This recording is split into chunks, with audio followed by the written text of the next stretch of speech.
Hi guys, last వీడియోలో మనం నీడలు ప్రతిబింబాలు అనే లెసన్ని కవర్ చేసాం, చదివేసుకున్నాం. అందులో ఉన్నటువంటి ఇంపార్టెంట్ బిట్స్ కూడా చూసాం కదా. ఇప్పుడు కదలిక చలనం అనే లెసన్ని చదువుకుందాండి. ఈ కదలిక చలనం అనే లెసన్ నుంచి కండరాలు, ఎముకల విధులు, వివిధ రకాల కీళ్ళు, మృదులాస్థి, స్నాయుబంధనం, సంధి బంధనాల గురించి, తర్వాత కీళ్ళ యొక్క చక్కని పటాలు, ఇవన్నీ వీటి గురించి, జంతువుల్లో కదలికలు, పక్షులు, పాములు, చేపలు, నత్తల్లో జరిగే చలనాలను మనం అంటే వీటన్నిటి గురించి తెలుసుకుంటాం అన్నమాట. ఇంకా లెసన్లోకి వెళ్ళిపోదాం. మనం వ్యాయామం చేసేటప్పుడు శరీర భాగాలను వివిధ రకాలుగా కదిలిస్తాం. మనం కాళ్ళు, చేతులు, ఇతర శరీర భాగాలను పైకి కిందికి కదిలిస్తాం. మరికొన్ని శరీర భాగాలను గుండ్రంగా తిప్పుతాం. ఇప్పుడు పటాన్ని పరిశీలిద్దాం. చూడండి ఇదంతా ఒకసారి. పటంలో పిల్లలు ఏ ఆటలు ఆడుతున్నారు? మనం జాగ్రత్తగా పరిశీలించినట్లయితే ఒక బాలుడు వ్యాయామం చేయటకు ఉపయోగించే ఇనుప కమ్మీపై తన స్థానం మారకుండా వ్యాయామం చేస్తున్నాడు. మిగతా విద్యార్థులు వ్యాయామం చేసేటప్పుడు తమ స్థానాలను మారుస్తున్నారు. ఈ మార్పులన్నింటినీ రెండు రకాలుగా తెలియజేయవచ్చు. ఒకటి కదలికలు, చలనాలు. కదలిక ఒక జీవి శరీరం లేదా దాని యొక్క భాగాలు యథాస్థానం నుండి తాత్కాలికంగా కానీ శాశ్వతంగా కానీ మారే ప్రక్రియను కదలిక అంటారు. ఒక జీవి యొక్క శరీరం అనేది తాత్కాలికంగా కానీ యథాస్థానం అంటే ఒక స్థానం నుంచి వేరొక స్థానానికి తాత్కాలికంగానే లేదా శాశ్వతంగానే మారే ప్రక్రియను కదలిక అంటారు. చలనం అంటే ఏంటి? ఒక జీవి మొత్తం శరీరం ఒక ప్రదేశం నుండి మరో ప్రదేశానికి మారే ప్రక్రియను చలనం అంటారు. జాగ్రత్త గుర్తుపెట్టుకోండి. కదలిక అంటే ఏంటి? ఒక జీవి శరీరం దాని యొక్క భాగాలు, ఇప్పుడు సపోజ్ ఇది ఉంది, 2 చేతులు ఉన్నాయి. ఈ నార్మల్ ఇక్కడ చూడండి, ఈ పిక్చర్ చూడండి ఒకసారి. ఈ 2 చేతులు పైకి ఎత్తడాన్ని కదలిక అంటాం. ఈ వ్యక్తి ఉన్నాడా, ఈయన ఇక్కడ నుంచి ఇక్కడికి వచ్చేదాన్ని చలనం అంటారు అన్నమాట. ఈ రెండింటి మధ్య డిఫరెన్స్ ఇది. రాసేసుకోండి, లేకపోతే ఈ 2 బిట్లు రాసేసుకుందాంలే.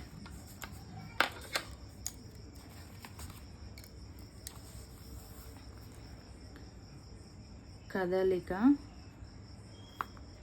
చలనం.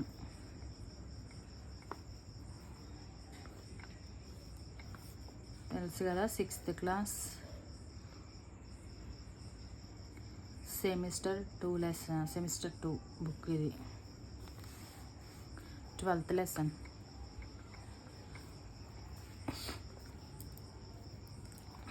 ఒక జీవి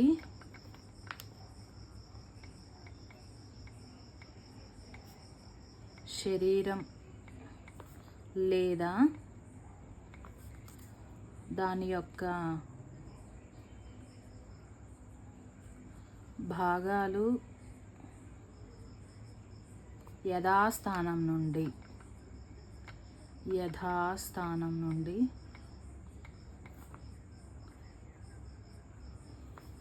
తాత్కాలికంగా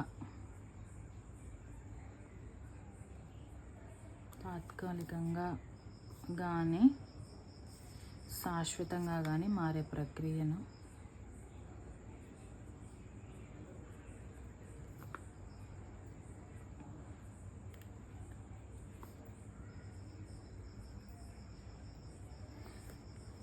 ఏమంటాము? కదలిక అంటారు. రెడ్ పెన్తో రాస్తా. కదలిక అంటారు. ఈ రెడ్ పెన్తో రాస్తే బాగా హైలైట్ అవుతాయని, క్లియర్గా అర్థమవుతుందని తీసుకుంది. రెండోది చలనం అంటే ఏంటంటే ఒక జీవి మొత్తం శరీరం ఒక ప్రదేశం నుండి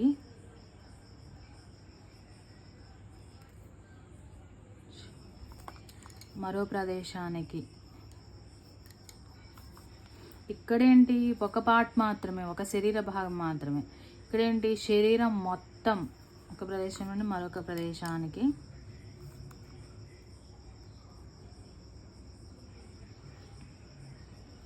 మారే ప్రక్రియను చలనం అంటాం.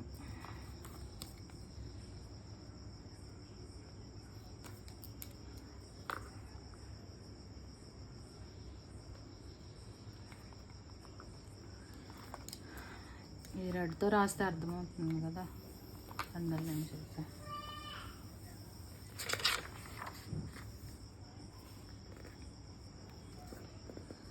ఇవి కృత్యాలండి.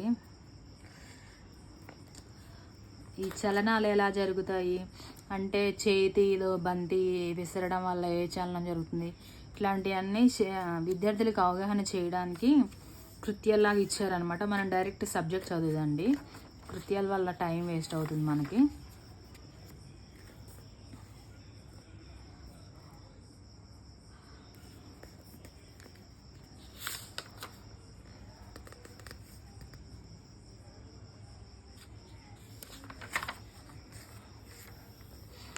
అవన్నీ కృత్యాలే, అవసరం లేదు. నేను ఇంపార్టెంట్ అనుకున్నది ఖచ్చితంగా కవర్ చేస్తాను. ఇప్పుడు లేదా ఒక 2 minutes కృత్యాలు చదివి ఏం చేస్తామండి అంటే, చిన్నపిల్లలు అంటే తెలియదు కాబట్టి కృత్యాల రూపంలో వాళ్ళకి అవగాహన చేయడానికి ఇట్లా ఇచ్చారనమాట. ఇవి చదువుకుంటా పోతే మన టైం వేస్ట్ అవుతుంది కదా, అందుకని నేను కృత్యాలు చదవట్లేదు, ఏమనుకోవద్దు. ఇంపార్టెంట్ బిట్స్ వరకే కవర్ చేద్దాండి, ఓకేనా. కండరాలు ఎప్పుడు జతగా పనిచేస్తాయి. ఒక కండరం సంకోచించినప్పుడు ఎముక కండరం వైపుకు లాగుతుంది. ఒక కండరం సంకోచించిన కండరాలని ఎప్పుడు జతగా పనిచేస్తాయి అంటే ఇద్దరు లేదా అట్లా కండరం అనేది ఎముకతో కానీ అట్లా జతగా పనిచేస్తాయి అనమాట. ఒక కండరం సంకోచించినప్పుడు ఎముక కండరం వైపుకు లాగుతుంది. అప్పుడు జతలోని రెండో కండరం విశ్రాంతి స్థితిలో ఉంటుంది. ఎముక వ్యతిరేక దిశలో కదలడానికి జతలో రెండో కండరం సంకోచిస్తుంది. అప్పుడు మొదటి కండరం విశ్రాంతి స్థితిలో ఉంటుంది. ఈ విధంగా ఎముకను కదిలించడంలో కండరాలు జతగా పనిచేస్తాయి. అన్ని కండరాలు ఎముకకు అతుక్కొని ఉంటాయా. ఇక్కడ ఒక కండరాలని జతగా పనిచేస్తాయి అనమాట. ఎముకను లాగేటప్పుడు ఒక కండరం పనిచేసినప్పుడు ఒక కండరం రెస్టింగ్లో ఉంటాయి అన్నమాట. ఇక చూడండి, ఇక్కడ స్నాయు బంధనం, కండరం ఎముకల కలిసిన చోట. ఇదిగోండి, కొన్ని కండరాలు ఎముకకు నేరుగా అతుక్కుని ఉంటాయి. మరికొన్ని కండరాలు గుండ్రంగా తెల్లగా ఉండే దారాల లాంటి తంతువులను కలిగి ఉంటాయి. వీటిని టెండాన్ అంటారు. తెల్లగా దారాల లాంటి తంతువులను కలిగి ఉండే కండరాలను ఏమంటారు అంటే టెండాన్ అంటారు అని రాసుకోవాలి ఇక్కడ బిట్టు.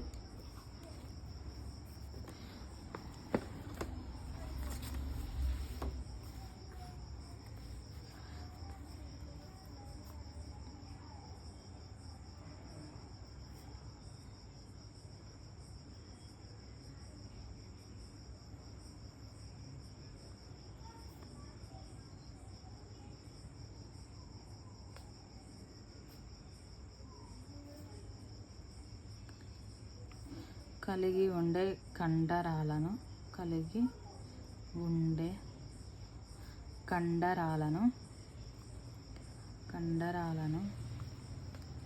టెండాన్ అంటారు.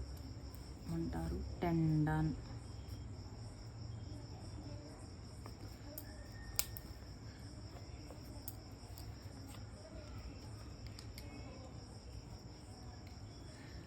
దారాల లాంటి తంతువులను కలిగి ఉండే కండరాలను టెండాన్ అంటారు. వాటి చివరలు ఎముకలు అతికి ఉంటాయి. టెండాన్లు శరీరంలోని వివిధ కండరాలలో ఉండడాన్ని మనం గమనించవచ్చు. ఉదాహరణకు మోచేతి పైన మోకాలి కింద చీలమండలం దగ్గర టెండాన్లను గమనించవచ్చు. మోచేతి పైన మోకాలు పైన కింద చీలమండలం దగ్గర టెండాన్లు గమనించవచ్చు, మోకాలు కింద. తర్వాత మన ఇక్కడ ఒకటి ఇచ్చారు చూడండి, మీకు తెలుసా అని. మన శరీరంలో 650 కంటే ఎక్కువ కండరాలు ఉంటాయి. అతి పెద్ద కండరం గ్లూటియస్ మాక్సిమస్, అతి చిన్న కండరం స్టెపిడియస్. గుండె కండరాలు విశ్రాంతి లేకుండా పనిచేస్తాయి. మానవ హృదయ రక్తనాళాల ద్వారా నిమిషానికి 4500 cc రక్తాన్ని సరఫరా చేస్తుంది. మన శరీరంలో 650 కంటే ఎక్కువ కండరాలు ఉంటాయన్నమాట.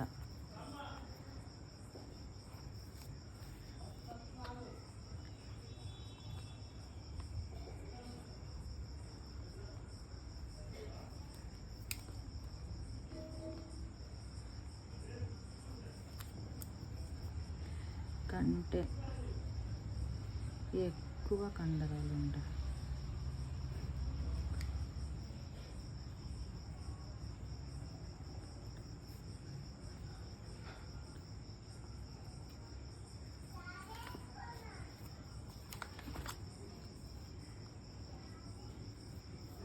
మన శరీరంలో అతిపెద్ద కండరం. శరీరంలో అతిపెద్ద కండరం. ఈ లెసన్ చాలా ఇంపార్టెంట్ అండి. చాలా బిట్స్ ఉంటాయి ఇందులో.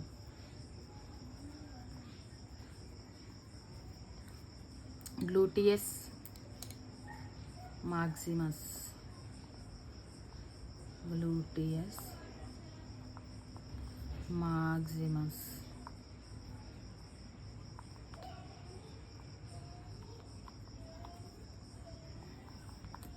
ఈ లెసన్ చాలా ఇంపార్టెంట్.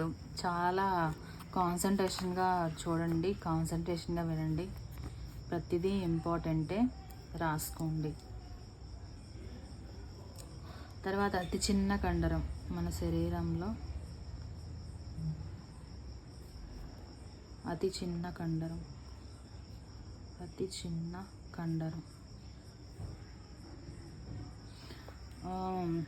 ఎస్ఏ బయాలజీ వాళ్ళు ఎవరైనా ఈ వీడియో చూస్తుంటే వాళ్ళకు కూడా ఇది ఇంపార్టెంట్. అతి చిన్న కండరం స్టెపిడియస్. స్టెపిడియస్. ఎస్జిటి వాళ్ళు ఎస్ఏ వాళ్ళకి ఇంపార్టెంట్ అని చెప్తున్నారా అని అనుకోవద్దు. వాళ్ళకి తెలుసు ఈ సబ్జెక్ట్ గురించి. ఎవరు బయాలజీ వాళ్ళకి ఇవి చాలా ఇంపార్టెంట్. ఎస్ఏ బయాలజీ వాళ్ళకి. గుండె కండరాలు విశ్రాంతి లేకుండా పనిచేస్తాయి. ఏ కండరాలు విశ్రాంతి లేకుండా పనిచేస్తాయి అంటే ఇంకా వాటికి విశ్రాంతి అనేది ఉండదన్నమాట. కొన్ని కండరాలకు విశ్రాంతి ఉంటుంది. ఏ కండరాలు విశ్రాంతి లేకుండా పనిచేస్తాయి?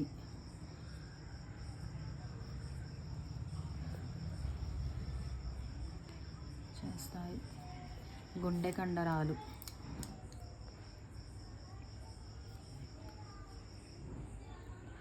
ఒకళ్ళు నాకు కామెంట్ చేశారండి, ఇది డిఎస్సి సిలబస్సా అని చెప్పేసి. వాళ్ళకి తెలియదు అనుకుంటా. ఇది డిఎస్సికి సంబంధించిన సిలబస్ అని. డిఎస్సి టెట్ రెండింటికి సేమ్ సబ్జెక్ట్ కదా. మానవ హృదయం రక్తనాళాల ద్వారా నిమిషానికి 4500 cc రక్తాన్ని సరఫరా చేస్తుంది. ఇది కూడా రాసుకుందాం. ఎందుకు ప్రతిదీ నోట్ చేసుకుంటున్నాం మనం? మన దగ్గర టెక్స్ట్ బుక్ లేదు కాబట్టి, ఉండదు కాబట్టి మనం నోట్ చేసుకోవాలి. అదే టెక్స్ట్ బుక్ ఉంటే అవసరం లేదు. ఎప్పుడు కావాలనుకుంటే అప్పుడు చదువుకోవచ్చు కదా. అయినా కానీ టెక్స్ట్ బుక్ ఉన్నా కానీ రాసుకోవాలి. ఎందుకో చెప్పమంటారా? ఇంపార్టెంట్ బిట్స్ అనేవి ఒక దగ్గర ఉంటాయి కదా, చదువుకోవడానికి బాగుంటుంది. 4500 cc రక్తాన్ని సరఫరా చేస్తుంది.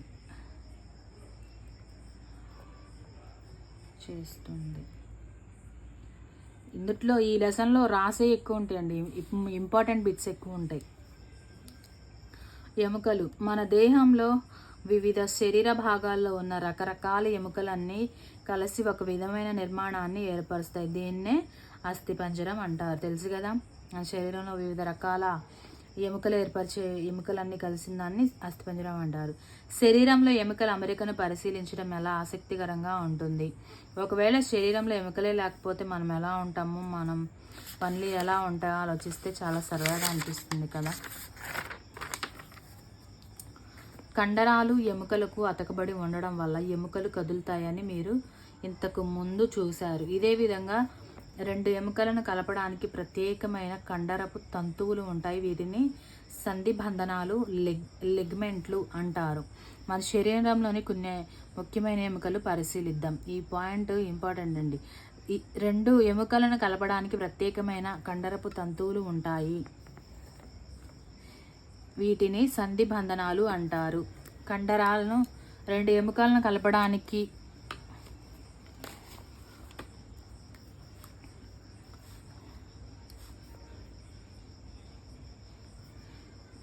రెండు ఎముకలను కలపడానికి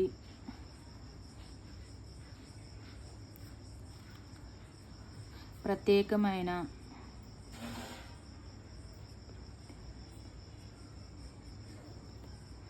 కండరపు తంతువులు ఉంటాయి.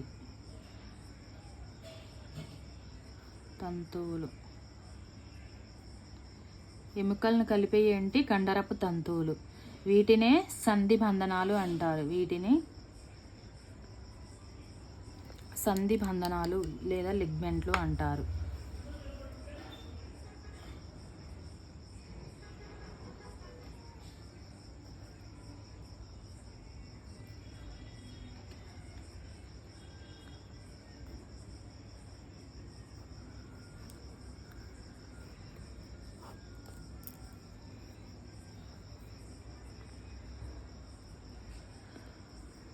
లిగ్మెంట్లు అంటారనమాట. చూడండి, రెండు ఎముకలను కలపడానికి ప్రత్యేకమైన కండరపు తంతువులు ఉంటాయి. వీటిని ఏమంటారు అంటే సంధిబంధనాలు లేదా లిగ్మెంట్లు. Most important lesson. ఈ లెసన్ అన్ని బిట్లే ఉంటాయి, మనం రాసుకోవాల్సిన ఎక్కువ ఉంటుంది. మన శరీరంలోని కొన్ని ముఖ్యమైన ఎముకల్ని పరిశీలిద్దాం. ఇదిగోండి చూడండి, ఇక్కడ లిగ్మెంట్కి ఒక ఎగ్జాంపుల్ తొడ ఎముక, పిక్క ఎముక. ఈ రెండింటిని కలిపేది లిగ్మెంట్. ఇదిగోండి. తర్వాత మీ స్నేహితుని నోరు తెరిచి దవడని కిందికి పైకి పక్కకు కదిలించమని అడగండి. అతని ముఖంలో కదలికను జాగ్రత్తగా పరిశీలించండి. మీ స్నేహితుని చెవి దగ్గర ఎముకల్లో ఏదైనా కీలును గమనించారా? మీ ప్రాంతంలోని దవడ పుర్రెతో కలుస్తుంది. ఈ ప్రాంతంలోనే కింది దవడ పుర్రెతో కలుస్తుంది. వేళ్లతో ముఖం రెండు వైపులా నొక్కి ఉంచి దవడను కదిలించండి. దవడ పుర్ర కలిసే ప్రాంతాన్ని గమనించండి. ఈ దవడ మాత్రమే పుర్రెలో కదిలే కీలు. ఈ కింది దవడ మాత్రమే పుర్రెలో కదిలే కీలు. అండి, పారాగ్రాఫ్ అంతా తప్పు చదివినట్టున్నా, మళ్ళీ ఒకసారి చదువుదాం.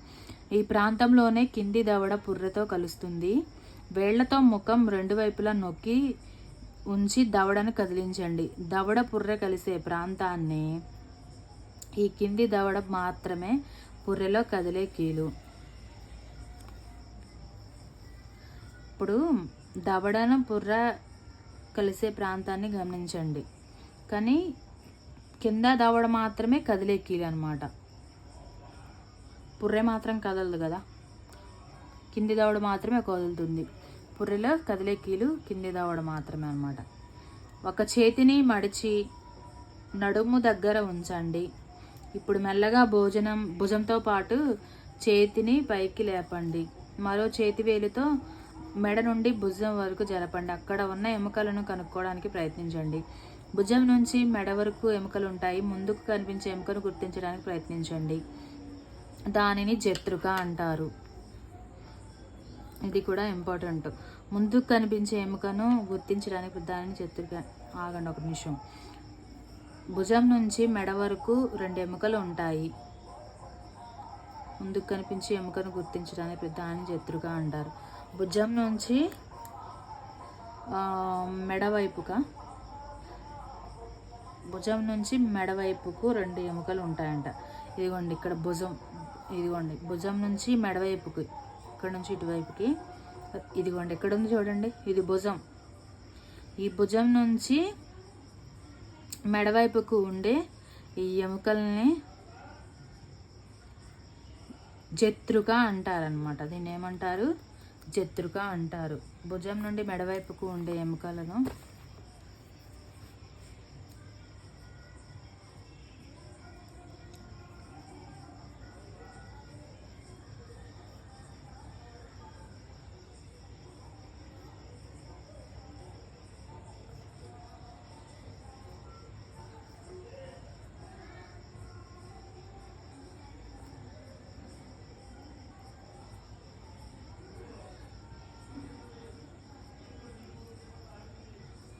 జత్రుక అంటారు.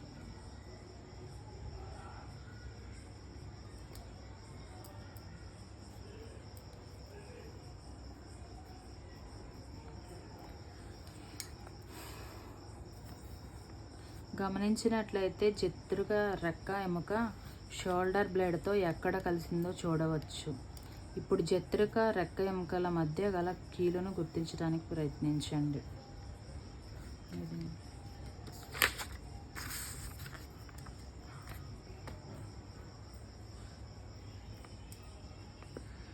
ఇవన్నీ కృత్యాలేనండి. కృత్యాల ద్వారా ఇక్కడ బిట్స్ కూడా ఇచ్చారు.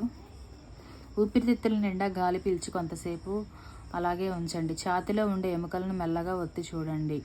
ఎముకలు ఛాతీ మధ్య నుండి వీపు వరకు ఉన్నట్లు గుర్తిస్తారు. ఇవి ఎన్ని ఉన్నాయో లెక్కించండి. వీటిని పక్కటెముకలు అంటారు. పక్కటెముకలు వంగి ఉండి ఛాతీ ఎముక వెన్నెముకలను కలిపి పెట్టెలాంటి నిర్మాణాన్ని ఏర్పరుస్తాయి. వీటినే ఉరప్పంజరం అంటారు. పక్కటెముకలనే వెన్నెముక కలిపి పెట్టెలాంటి నిర్మాణం ఇదిగోండి. ముందు ఎముకలు వెనక ఎముకలు మొత్తం కలిసి ఉంటాయి. దీన్ని ఉరప్పంజరం అంటారు. గుర్తుపెట్టుకోండి. మన శరీరంలో కొన్ని ముఖ్యమైన అవయవాలు ఉరప్పంజరంలో ఉండి రక్షింపబడతాయి. ఛాతీ ఎముక వెన్నెముకలను కలిపి ఒక పెట్టెలాంటి నిర్మాణం ఉంటుంది. వాటినే ఉరప్పంజరం అంటారనమాట. మీ స్నేహితుడిని వంగి చేతులతో కాలి వేళ్లను పట్టుకోమని చెప్పండి. ఇప్పుడు అతని వీపు మధ్య భాగంలో మెడ కింద నుండి నడుము వరకు వేలుతో తాకుతూ పరిశీలించండి. మీకు వీపు మధ్య భాగంలో పొడవైన ఎముకల నిర్మాణం ఉన్నట్లు తెలుస్తుంది. దీన్నే వెన్నెముక అంటారు. తెలుసు కదా, వెన్నెముక. ఈ చిన్న ఎముకలతో ఏర్పడి ఉంటుంది. దీన్ని వెన్నపూసలు అంటారు. ఈ వెన్నెముక అనేది చిన్న ఎముకలతో ఏర్పడి ఉంటుంది. దీన్నే వెన్నపూసలు అంటారు. వెన్నుపాము వెన్నపూసల మధ్య నుండి ప్రయాణం చేస్తుంది. ఈ వెన్నుపాము అనేది వెన్నుపూసల మధ్య నుండి ప్రయాణం చేస్తుంది. రెండు వైపులా ఒకే విధమైన ఒక పటంలో 14లో చూపిన విధంగా రెండు చేతులతో నడుము కింది భాగంలో నొక్కండి. రెండు వైపులా ఒకే విధంగా ఎముకలు ఉండడం గమనిస్తారు.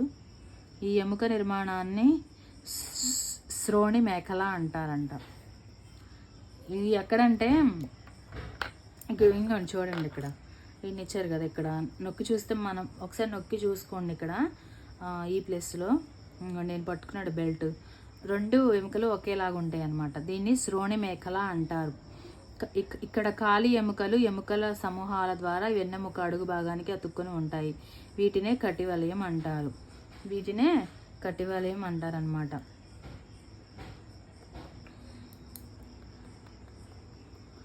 కాలి ఎముకల సమూహాల ద్వారా రాసుకుంటా అండి. కాలు ఎముకలు, కాలి అంటే మళ్ళీ అర్థం. కాలు ఎముకలు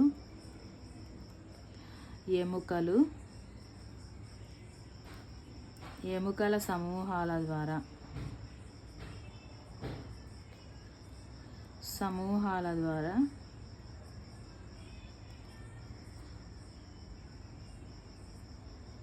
వెన్నెముక అడుగు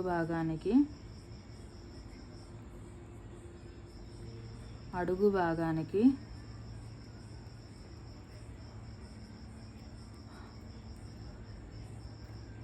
అతుక్కొని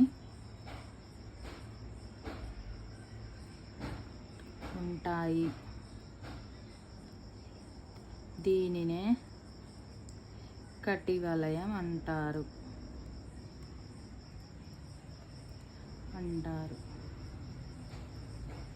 కటివలయం అంటే ఏంటి? కాలి యొక్క ఎముకలు వెన్నెముకను అతుక్కొని ఉండడాన్ని కటివలయం అంటారు.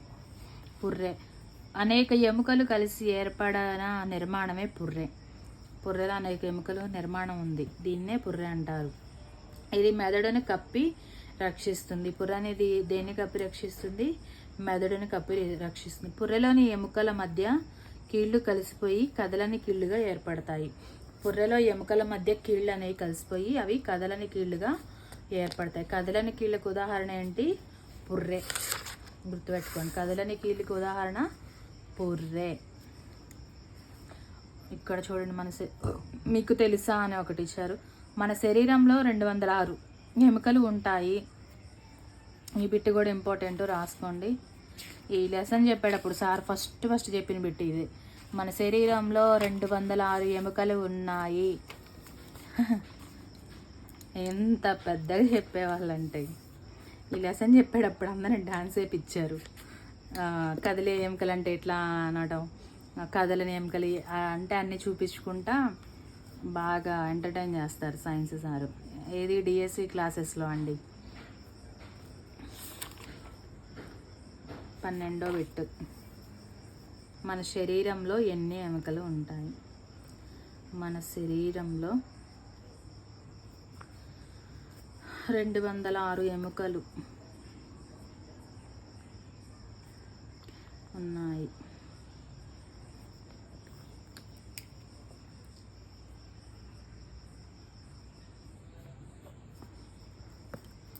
కాల్షియం, భాస్వరం కలిగి ఉండడం వలన ఈ ఎముకలు చాలా దృఢంగా ఉంటాయి. ఎముకల్లో ఏమేమి ఉంటుంది? కాల్షియం మరియు భాస్వరం.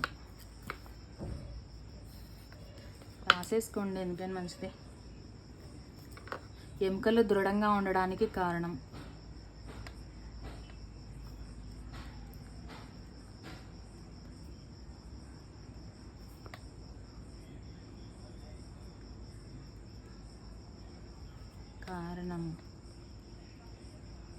కాల్షియం, భాస్వరం కలిగి ఉంటాయి.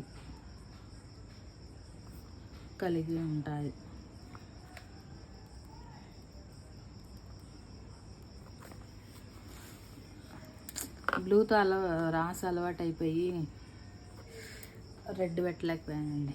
అందువల్ల అవి దృఢంగా ఉంటాయి అన్నమాట. మన శరీరంలో అతి పెద్ద ఎముక తొడ ఎముక, ఫీమర్. వెరీ వెరీ ఇంపార్టెంట్ ఈ రెండు, చిన్న ఎముకను పెద్ద ఎముక. ఈ బిట్లే ఫస్ట్, ఈ 3 బిట్లే చెప్పారండి సార్ ఈ లెసన్ చెప్పేటప్పుడు. మన శరీరంలో అతి పెద్ద ఎముక ఫీమర్. అది ఎక్కడ ఉంటుంది అంటే తొడ భాగంలో ఉంటుంది. అతిపెద్ద ఎముక తొడ ఎముక,